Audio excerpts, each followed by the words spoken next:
बतौर जीडीएस यदि आपने डिपार्टमेंट ऑफ पोस्ट को ज्वाइन किया है तो आपका एक ही लक्ष्य होना चाहिए।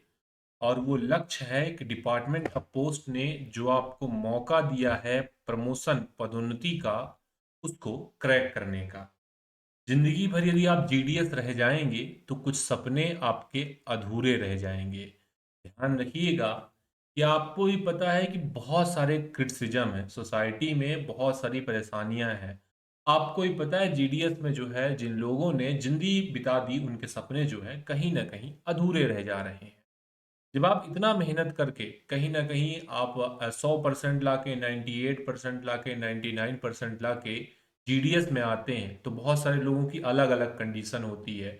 हम किसी को ये नहीं बता सकते कि वो इस जगह पर नहीं आ सकता, क्योंकि हो सकता है उसके पास कुछ फाइनेंशियल प्रॉब्लम हो और उस फाइनेंशियल प्रॉब्लम की वजह से वो जीडीएस ज्वाइन करता है, जिसे 15 से 20 हजार की सैलरी से वो अपने पढ़ाई को आगे कंटिन्यू कर सकता है। तो आपको ध्यान रखना पड़ेगा कि डिपार्टमेंट ऑफ पोस्ट एक ऐसा सरकारी संस्थान है जो कि आपको जीडीएस से ग्रुप बी ऑफिसर बनने का मौका देता है।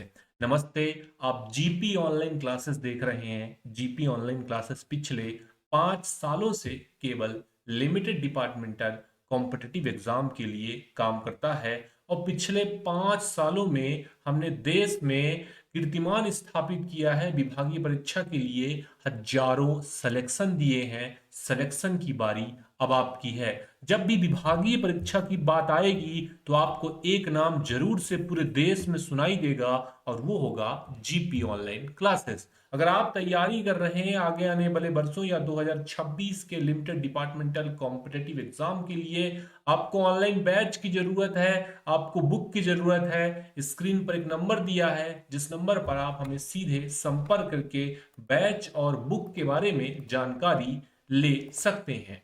आपको पता है पिछले कुछ दिनों से हम P Y Q series cover कर रहे थे और आपको मैंने एक चीज बताया था कि पी वाई क्यू आपको पिछले 5 से 6 साल का कम से कम 2 बार सॉल्व करके जरूर से परीक्षा देने जाना है।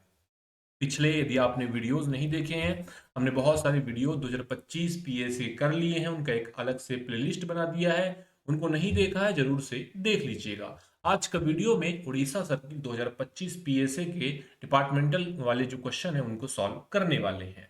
देखिए, बिना टाइम वेस्ट किए हुए पहला क्वेश्चन जो है कवर करते हैं। लिखा है which the following are held fall under head post restante शब्दावली के अंतर्गत इनमें से कौन कौन से रिमार्क को रखा गया है।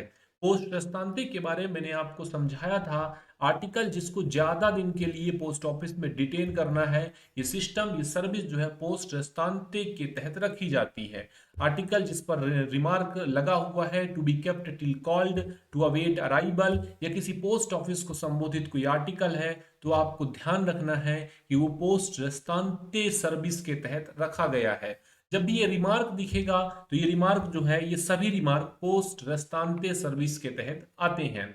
मैक्सिमम इसमें आर्टिकल को 30 दिनों या 1 महीनों तक डिपॉजिट में रखा जा सकता है।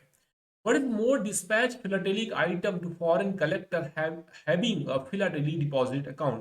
कि नॉर्मली या सामान्यतः जो फिलाटेली डिपॉजिट अकाउंट के आर्टिकल होते हैं या कॉमरेटिव स्टाम्प होते हैं उनको भेजने का क्या तरीका होता है।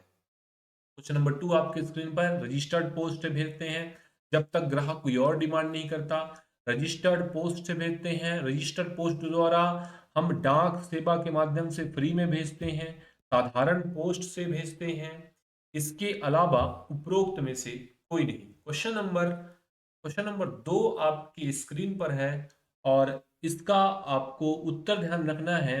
इसे हम रजिस्टर्ड पोस्ट के माध्यम से भेजते हैं जब तक ग्राहक जो है किसी और चीज की डिमांड जो है नहीं करता। ग्राहक चाहता है कि उसको इंश्योर्ड से भेजे तो वो ग्राहक जब बताएगा तो उसको इंश्योर्ड पोस्ट के माध्यम से भेजा जा सकता है, लेकिन उसके लिए उसको अलग से चार्ज जो है वो देना पड़ेगा। चलिए, machine frank article can be posted at how many offices specified by SPO in licence. Machine frank article SPO द्वारा बताए गए कितने डाकघरों में पोस्ट किया जा सकता है। 2 office, not more then 2 office, only 1 office, not more then 3 office. जो जवाब हो जाएगा वो हो जाएगा कि भाई 2 से ज्यादा डाकघरों में इसे नहीं पोस्ट किया जा सकता। तो कौन सा विकल्प है? ऑप्शन नंबर बी को आपने ध्यान रख लेना है। क्वेश्चन नंबर 4 आपकी स्क्रीन पर है। रिलेटर packet parcel has to be stamp date stamp how many post office according to general rules as posting at least 1 4 2 या 3। पोस्टिंग के सामान्य नियम के अनुसार हर एक लेटर पैकेट पार्सल पर कम से कम एटलीस्ट 2 पोस्ट ऑफिस का स्टाम्प जो है उस पर लगा होना मैंडेटरी होता है। एटलीस्ट 2 जो है हमें ऑप्शन नंबर सी में दिया है। अगला क्वेश्चन मैं आपके स्क्रीन पर लगा देता हूं। क्वेश्चन नंबर 5 आपकी स्क्रीन पर लगा दिया है। Which are the following can be transmitted by inland post? First, varnish, osmic acid, माचिस या तारपीन। इनमें से कौन सा डाक इनलैंड पोस्ट के माध्यम से प्रेषित किया जा सकता है? मैंने आपको एक चीज बताया था कि जो ओस्मिक एसिड होता है, अगर वो पीओ गाइड में दिए गए नियम का पालन करता है, जो नियम हमने डाकघर गाइड 1 में पढ़ाया है उस नियम का पालन करता है, इसको डाक के माध्यम से भेजा जा सकता है। नेक्स्ट क्वेश्चन स्क्रीन पर है। सरचार्ज लगाने के उद्देश्य से आर्टिकल को कितने भागों में, कितने ग्रुप में डिवाइड किया गया है? हम बात करेंगे कि नॉर्मली सरचार्ज लगाने के उद्देश्य से आर्टिकल को 2 कैटेगरी में, एक लेटर एंड कार्ड का और एक कैटेगरी है एओ का, जिसे हम अदर आर्टिकल के नाम से भी जानते हैं। एक कैटेगरी लेटर एंड कार्ड्स का रहता है जिसपे लेटर, इसके अलावा एरोग्राम, इसके अलावा पोस्ट कार्ड, ये सारी चीजें आती हैं। बचे हुए सारे आइटम जो है एओ के अंतर्गत आते हैं। एओ का मतलब होता है अदर आर्टिकल या कई बार अदर ऑब्जेक्ट भी बोलते हैं। इसका मतलब भी कई बार परीक्षा में पूछा जा चुका। ऑप्शन नंबर बी आपने ध्यान रख लेना है। फ्रेंड्स अगला स्क्रीन पर है क्वेश्चन नंबर 7। बोला है which officer authorize to issue receipt custom duty if required by addressee? कि अगर पाने वाले को जरूरत हो तो कस्टम ड्यूटी के लिए रसीद जारी करने का अधिकृत कार्यालय फॉरेन पोस्ट ऑफिस भी है और हेड पोस्ट ऑफिस भी है। तो कौन सा विकल्प आपको ध्यान रखना है? विकल्प ध्यान रखना है ऑप्शन नंबर सी, दोनों ए और बी। ये दोनों में से किसी एक कार्यालय में आप जो आपने कस्टम चार्ज पेड किया है वो आप ले सकते हैं। क्वेश्चन नंबर 7 का उत्तर जो है सी हो जाएगा। एरोग्राम का अधिकतम वजन इससे अधिक नहीं होना चाहिए। एरोग्राम के वजन के बारे में हम चर्चा कर रहे हैं। साइज भी कितने बार परीक्षा में पूछा है। 2-3 बातें एरोग्राम के बारे में ये हैं कि लेटर पोस्ट या सरफेस डाक में इसके कैटेगरी का कोई भी आर्टिकल उपलब्ध नहीं है। मैक्सिमम वेट जो है एरोग्राम का क्या हो जाएगा? एरोग्राम का मैक्सिमम वेट 3 हो जाएगा। ऑप्शन नंबर डी आपने ध्यान रख लेना है। ठीक है फ्रेंड्स, नेक्स्ट क्वेश्चन जो है आपके स्क्रीन पर हमने लगा दिया है। क्वेश्चन नंबर 9 आपकी स्क्रीन पर हमने लगा दिया है। पूछा है service stamp can be use. इस सर्विस स्टाम्प का उपयोग इनमें से किया जा सकता है। मैंने आपको एक बात बताया था कि जो आर्टिकल भारत से किसी और देश को भेजा जा रहा है उस कंडीशन में आप सर्विस स्टाम्प का उपयोग कर सकते हैं। लेकिन भारत के लिए किसी और देश से अगर कोई आर्टिकल आ रहा है जिसे इनवर्ड हमने बोला, उसके लिए आप सर्विस स्टाम्प का उपयोग नहीं कर सकते हैं। ठीक है फ्रेंड्स, तो क्वेश्चन नंबर 9 का आपको ध्यान रखना है कि फॉर प्रीपेइंग आउटवर्ड ऑफिशियल, इसके लिए आउटवर्ड आर्टिकल के लिए विदेश के कंडीशन में ये जो है उपयोग किया जाएगा। नेक्स्ट क्वेश्चन देखिए, क्वेश्चन नंबर 9 का उत्तर ये था। अगला क्वेश्चन स्क्रीन पर है। Among the various letter post category can dot dot be sent insured in foreign post letter aerogramme printed paper all of the above. विभिन्न लेटर पोस्ट श्रेणी में डॉट डॉट को विदेशी डाक में बीमाकृत के रूप में भेजा जा सकता है। बताइएगा इनमें से किसको बीमाकृत रूप में भेजा जा सकता है? पहला है लेटर पोस्ट एरोग्राम प्रिंटेड पेपर या फिर ऑल ऑफ द एबव। बताइए। तो केवल लेटर का, विदेश डाक में केवल लेटर का ही बीमा किया जा सकता है। मैंने आपको बताया था लेटर पोस्ट में बहुत सारी कैटेगरी है लेकिन बीमा जो है वो केवल लेटर पोस्ट का ही किया जाएगा। Next question option number A इसका करेक्ट था। अगला क्वेश्चन आपकी स्क्रीन पर आ चुका है। क्या क्वेश्चन है? On Sunday national holiday as well as PO holiday which the following work can be done in PO. बताइएगा, रविवार और राष्ट्रीय छुट्टी के दिन कौन सा कार्य नाइट पोस्ट ऑफिस में किया जाता है? डिलीवरी, बचत बैंक, डाकघर प्रमाण पत्र से संबंधित कार्य, मनी ऑर्डर भुगतान, उपरोक्त में से कोई नहीं। क्वेश्चन नंबर 11 आपके स्क्रीन पर है। और इनमें से कोई भी कार्य नाइट पोस्ट ऑफिस में नहीं किया जाएगा। इनमें से कोई भी कार्य नाइट पोस्ट ऑफिस में नहीं होगा। नेक्स्ट क्वेश्चन है, इंग्लैंड पोस्ट में घड़ियां भेजने के लिए बीमा अनिवार्य नहीं है, जिनके केस जो है पूरी तरीके से या मुख्य रूप से सोने, स्टेनलेस स्टील, प्लेटिनियम या चांदी के बने होते हैं। घड़ियां भेजने के लिए बीमा अनिवार्य नहीं होते हैं। इसके लिए बीमा अनिवार्य नहीं है जो घड़ी स्टेनलेस स्टील के बने हों। गोल्ड के मामले में कंपलसरी, प्लेटिनम में जरूरी है, सिल्वर में जरूरी है, स्टेनलेस स्टील में बीमा जो है आवश्यक नहीं होता। तो विकल्प नंबर बी को आपने ध्यान रख लेना है। ठीक है फ्रेंड्स, नेक्स्ट क्वेश्चन देखिएगा। नेक्स्ट क्वेश्चन है, नागालैंड राज्य को कवर करने वाले पोस्टल सर्कल का मुख्यालय गुवाहाटी, कोलकाता, कोहिमा, शिलोंग क्या है? एक क्वेश्चन आपका पूछा जाता है, बहुत सारे सर्कल में इसका रिपीट होता है क्वेश्चन। तो आपको हेडक्वार्टर और उसके अधिकार क्षेत्र में कौन कौन से स्टेट आते हैं, कौन कौन से यूटीज आते हैं, वो आपने ध्यान रख लेना है। तो विकल्प नंबर डी सही हो जाएगा क्वेश्चन नंबर 13 का, कि शिलोंग जो है हेडक्वार्टर है इसका, नागालैंड का। इंडिया पोस्ट के द्वारा इंडिया पोस्ट द्वारा रोल फॉर्म में एक पत्र का आकार कितना निर्धारित किया गया है? एक पत्र का आकार पूछ रहा है, और ये कंडीशन जो है वो रोल फॉर्म का है। रोल फॉर्म के कंडीशन में 80/100 आपको ध्यान रखना है। सिंगल डायमेंशन के बारे में हम चर्चा कर रहे हैं।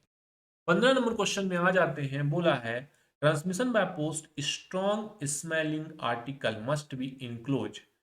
डाक द्वारा भेजने के लिए तेज गंध वाली वस्तु को हमेशा टिन या अन्य धातु के एयरटाइट सील बंद केस में डाल कर ही भेजा जाएगा। क्या विकल्प है? इन हर्मेटिकली सील्ड केस टिन और अदर मेटल। ठीक है, ऑप्शन नंबर सी करेक्ट हो जाएगा। नेक्स्ट क्वेश्चन आपके स्क्रीन पर आ चुका है।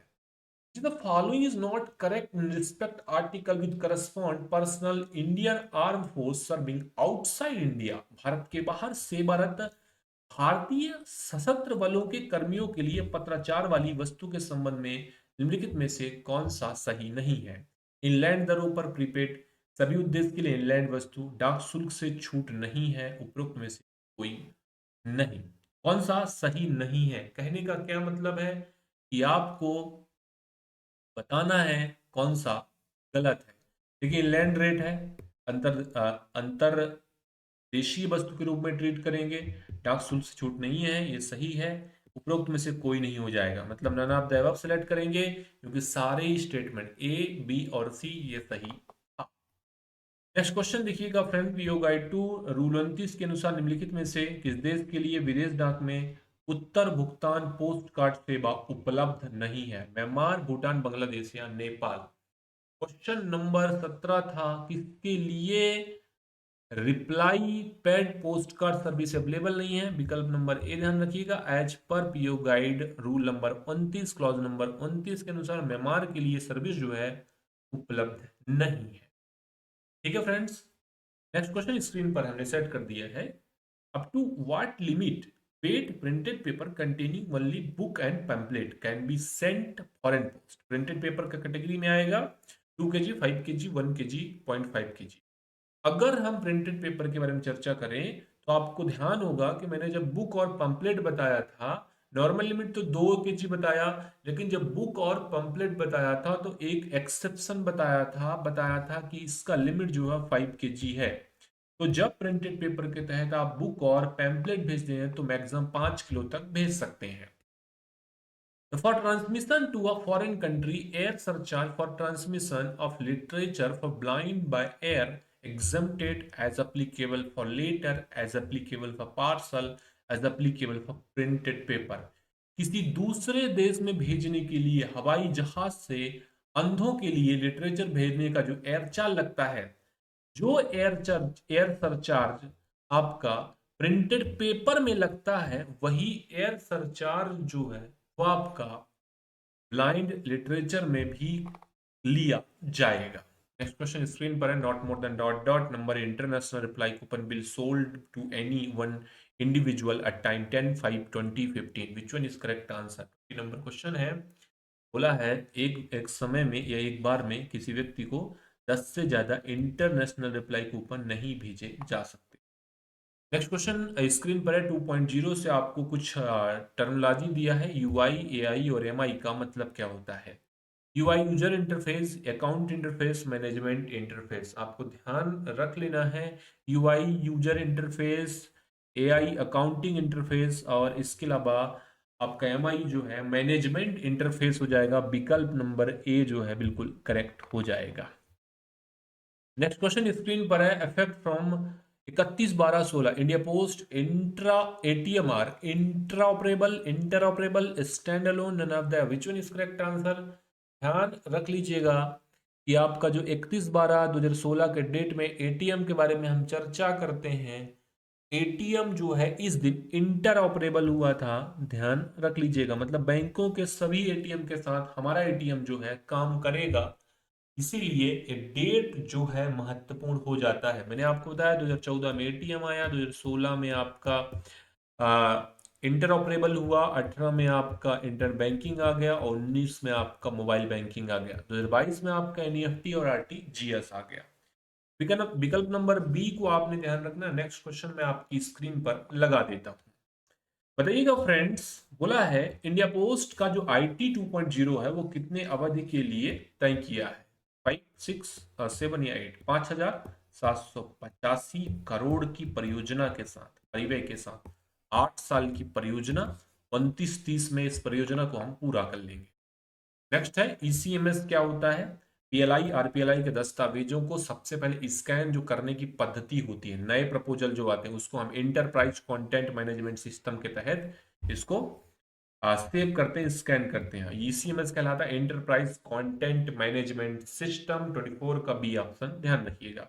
एपीएस क्या होता है, आधार एनेबल्ड पेमेंट सिस्टम। कहां पे दिया है, क्वेश्चन नंबर 25 है, ऑप्शन नंबर बी जो है बिल्कुल करेक्ट हो जाएगा। डायरेक्ट पोस्ट के तहत भेजे गए आर्टिकल का साइज A4, A3, लीगल, उपरोक्त में से कोई नहीं। डायरेक्ट पोस्ट के तहत जो आर्टिकल होते हैं उसका साइज A3 होता है, मिनिमम 1000 क्वांटिटी का जरूरत पड़ता है, और इसमें बिना पता लिखे आर्टिकल जो है भेजे जाते हैं। एक पोस्ट कार्ड का आकार, एक पोस्ट कार्ड पर, ध्यान सुनिएगा, ये मीडिया पोस्ट का क्वेश्चन है, इंपॉर्टेंट है। बहुत लोग बोलते हैं सर इसको याद करना, याद तो नहीं हो रहा, अब करना पड़ेगा क्योंकि क्वेश्चन जो है पूछ लिया इन्होंने। क्या बोला, मीडिया पोस्ट है। मैंने आपको बताया था अद्वितीय विज्ञापन की अवधारणा मीडिया पोस्ट प्रदान करता है। मीडिया पोस्ट पर, मीडिया पोस्ट के तहत पोस्ट कार्ड पर कोई विज्ञापन, कोई कंपनी, कोई संस्थान दे रहा है, साइज जो जगह उसको इस विज्ञापन का दिया जाएगा, तो जगह जो है वो कितना होगा। और इस जगह जो है 3/2.2 याद करिएगा। क्वांटिटी जो है, जब कोई कंपनी इसका ऑर्डर देगी तो कम से कम इतना क्वांटिटी देना पड़ेगा। ये अगर आपको याद होगा तो कमेंट बॉक्स में जरूर डालिएगा। नेक्स्ट क्वेश्चन आपकी स्क्रीन पर है 28 नंबर का। The BNPL bill prepared on a monthly basis by Office of Posting, the bill be raised by dot dot 7 day of following month, first, third, 5 या 7। क्या हो जाएगा, इस महीने में आपने पूरा बुक किया, कौन सा महीना चल रहा है, अप्रैल चल रहा, मई चल रहा है, अगले महीने के 7 तारीख को जितना बुकिंग किया होगा उसका बिल जो है हम जनरेट कर देंगे। नेक्स्ट क्वेश्चन देखिएगा, under which section income tax act from all saving bank account interest up to 10,000 are financial exempted from taxable. बताइएगा, 10,000 रुपए तक ब्याज जो है करयोग आय से मुक्त होता है। सेविंग अकाउंट में यदि 10,000 रुपए ब्याज आप अर्जित करते हैं तो वो टैक्स फ्री होता है। किस नियम के तहत ये टैक्स फ्री होता है, income tax 80AA of income tax act, 80D, 80CCD, कौन सा विकल्प सही हो जाएगा।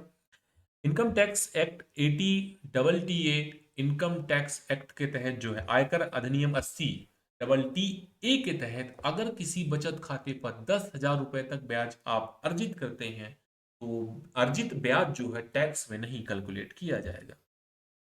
Commemorative post stamp Ramayana issue on which date? Ramayana स्मारक टिकट जो है, डेट आपको ध्यान रखना है कि 22 सितंबर 2017 को जारी किया गया था। नेक्स्ट क्वेश्चन है, आईटी मॉडर्नाइजेशन में पीईसी क्या होता है? PEC is related to IT 2.0। PEC project evolution committee, अलग अलग कमेटियां निर्धारित की गई थी, जिसमें से एक था प्रोजेक्ट इवोल्यूशन कमेटी, इसके अलावा project management committee, stealing committee, और सारी कमेटियां जो है प्रोजेक्ट 2.0 को कंप्लीट करने के लिए बनाई गई थी। चलिए, पीईसी था प्रोजेक्ट इवोल्यूशन कमेटी, जो कि हर एक काम को मूल्यांकन कर रहा था। नेक्स्ट क्वेश्चन देखिए, अब from which date India post started mobile banking facility for its POSB customer? Mobile banking मैंने बताया 18 में आया था, 18 में नहीं 19 में आया था। 18 में तो इंटरनेट बैंकिंग आया था, और डेट था 15 अक्टूबर 19। ठीक है भाई, 14 दिसंबर 2018 को इंटरनेट बैंकिंग आया था, और 15 अक्टूबर 2019 को मोबाइल बैंकिंग आया था। चलिए, अगला क्वेश्चन, 2.0 के लिए ट्रांजिशन अवधि के दौरान डीसी और डीआर को मैनेज करने और उन्हें नए जगह पर शिफ्ट करना, ये जिम्मेदारी किसने ले ली? मैंने आपको बताया था कि डाटा सेंटर और रिकवरी सेंटर, पहले तो ये जिम्मेदारी अलग अलग कंपनियों के पास थी। जब से 2.0 आया, आईपीपीबी ने बोला बैंकिंग का काम हमको दे दो, बीमा का काम हमको दे दो, डाटा सेंटर बनाने का काम, डाटा स्टोर वगैरह करने का काम हमको दे दो, डाटा रिकवरी करने के लिए हमको जिम्मेदारी दे दो, और सारी जिम्मेदारी जो है ये आईपीपीबी को दे दी गई थी। क्वेश्चन नंबर 33 का आपको ध्यान रखना है, आईपीपी मतलब सी नंबर का विकल्प जो है बिल्कुल सही हो जाए। नेक्स्ट है, डाक विभाग आईटी 2.0 के तहत स्टीलिंग कमेटी ने एक डॉट डॉट की स्थापना की, जो नेटवर्क ऑपरेशन सेंटर और सिक्योरिटी ऑपरेशन सेंटर के रूप में काम करेगा। देखिए, ये विकल्प हो जाएगा सीसीसी, इसको बोलते हैं कमांड कंट्रोल सेंटर, बंगलुरु में बनाया गया। और इसका क्या काम था? इसका काम था भाई, नेटवर्क ऑपरेशन सेंटर एनओसी और एसओसी को मैनेज कर रहा था। ठीक है, तो इंपॉर्टेंट है कमांड कंट्रोल सेंटर सीसीसी। ए नंबर का उत्तर जो है 34 का बिल्कुल करेक्ट हो जाएगा। DOP mobile banking 35 number question पर आ चुके हैं। डीओपी मोबाइल बैंकिंग सुविधा का लाभ उठाकर पीओएसबी ग्राहक दूसरे खातों में फंड ट्रांसफर करने के लिए एनईएफटी आरटीजीएस इस सुविधा का उपयोग कर सकते।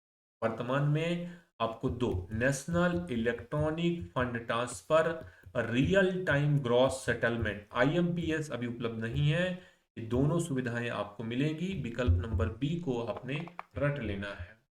अगला क्वेश्चन था कि अगर कोई ग्राहक 200 माई स्टाम्प सीट प्लेट खरीदता है, उसे 100 सीट पर इतने परसेंट की छूट, और अगले 100 पर उसे इतने परसेंट की छूट मिलेगी। मैं कॉरपोरेट ग्राहक की बात कर रहा हूं, रिटेल के मामले में माई स्टाम्प में अलग कंडीशन होता है मेरे भाई। तो आपने ध्यान रख लेना है कि जब भी कोई कॉरपोरेट कस्टमर जो है, जब भी कोई रिटेल कस्टमर, ये क्वेश्चन जो है रिटेल कस्टमर के बारे में बताया गया है, रिटेल का एक अलग कंडीशन जो मैं स्क्रीन पर बता रहा हूं, कॉर्पोरेट का अलग कंडीशन होता है। उसके लिए आपको मैंने प्रोडक्ट एंड सर्विस में अच्छे तरीके से एक्सप्लेन किया हुआ है। रिटेल कस्टमर में 200 माइल स्टाम्प सीट खरीदता है तो उसे 100 पर 10%, जहां पे हमें सी में दिया है, और अगले 100 पर उसे 20% का डिस्काउंट जो है प्रोवाइड किया जाता है। 36 का आपको ध्यान रखना है, विकल्प नंबर सी। अटल पेंशन योजना में पार्टिसिपेट करने के लिए जो सब्सक्राइबर होगा उसका उम्र जो है कितना होना चाहिए? 18 से 40 के बीच में। पीएमजेजे बी वाई में अगर एंटर करना 18 से 50, पीएमएसबी वाई में एंटर करना 18 से 70। कहाँ पे दिया है? विकल्प नंबर डी अगला आपकी स्क्रीन पर। National pension system all citizen model के लिए रजिस्ट्रेशन के साथ न्यूनतम प्रारंभिक योगदान, minimum contribution, minimum initial contribution with registration require NPS national pension system all citizen model is require 500 minimum जरूरत पड़ेगा। क्या पेमेंट से पहले भेजने वाले के अनुरोध पर ईएमओ में पाने वाले के नाम में बदलाव किया जा सकता है? क्या ये सुविधा मिलेगी? हम देखेंगे एज पर गाइड क्या सुविधा मिलेगी। क्या पेई के नाम में परिवर्तन हो सकता है? पहला दिया है हाँ हो सकता है, आधे के बराबर दूसरा कमीशन। हाँ, पहले कमीशन के बराबर दूसरा कमीशन। पहले कमीशन को दुगना के बराबर दूसरा कमीशन या बदला नहीं जा सकता। ध्यान रखिएगा, नए नियम के हिसाब से पीएमओ के पाने वाले के नाम में परिवर्तन नहीं किया जा सकता। खासतौर से जब बोला है पेमेंट के मामले में, तो ये कंडीशन भी आपको ध्यान रख लेना है, can not be alter. Next question है, पीएलआई की ज्वाइंट लाइफ इंश्योरेंस युगल सुरक्षा पॉलिसी में पति पत्नी के लिए एंट्री करते वक्त दोनों का उम्र जो है 21 से 45 के बीच में, 21 से 45 के बीच में होना चाहिए। युगल सुरक्षा लोन आपको 3 साल बाद मिलेगा, आपको सरेंडर 3 साल बाद करने के लिए मिलेगा। तो दोनों और बातें जो मैंने आपको बताई वो भी आपको ध्यान रख लेना। बीपीएम या एबीपीएम एक दूसरे के साथ जब साथ में जा रहे हैं तो अधिकतम कितना कैश कन्वेंस कर सकते हैं। बीपीएम मतलब जीडीएस कर्मचारी 2 हैं, तो ध्यान रखना है कि 2 अगर कर्मचारी जा रहे हैं, ठीक है, बीपीएम और एबीपीएम जा रहे हैं, तो अधिकतम 2 लाख रुपए तक ये कैश कन्वेंस एक ऑफिस से दूसरे ऑफिस में कर सकते हैं। अगर कोई डिपार्टमेंटल कर्मचारी है तो 5 लाख अकेले सिंगल ले जा सकता है, 2 डिपार्टमेंटल है 10 लाख ले जा सकते हैं। 42 नंबर क्वेश्चन है, अकाउंट ऑफिस द्वारा ब्रांच ऑफिस को बीओ बैग जब भेजा जाता है तो बीओ बैग में हमेशा बीओ स्लिप का होना जरूरी होता है, ठीक है, तो बीओ स्लिप आपने ध्यान रख लेना। नेक्स्ट, कौन सा ऑफिस ऑफ एक्सचेंज नहीं है? Post office, sorting office, foreign office, ये सभी ऑफिस ऑफ एक्सचेंज है, मतलब विदेश के डाकघर से डाक का आदान प्रदान करेंगे।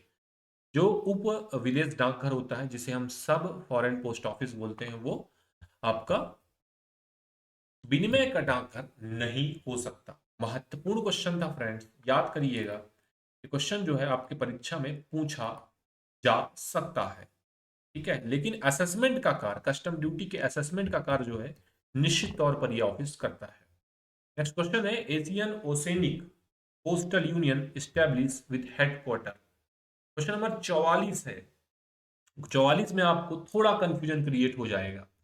इसका जो ऑफिशियल गाइड है उसके इंग्लिश वाले वर्जन में 1961 दिया है स्टैब्लिशमेंट का, हिंदी में 1962 दिया है। मैक्सिमम सर्किल जो मैंने पिछले 5 से 6 साल देखा है, मेरा जो अनुभव है वो 1961 को लेकर चलते हैं।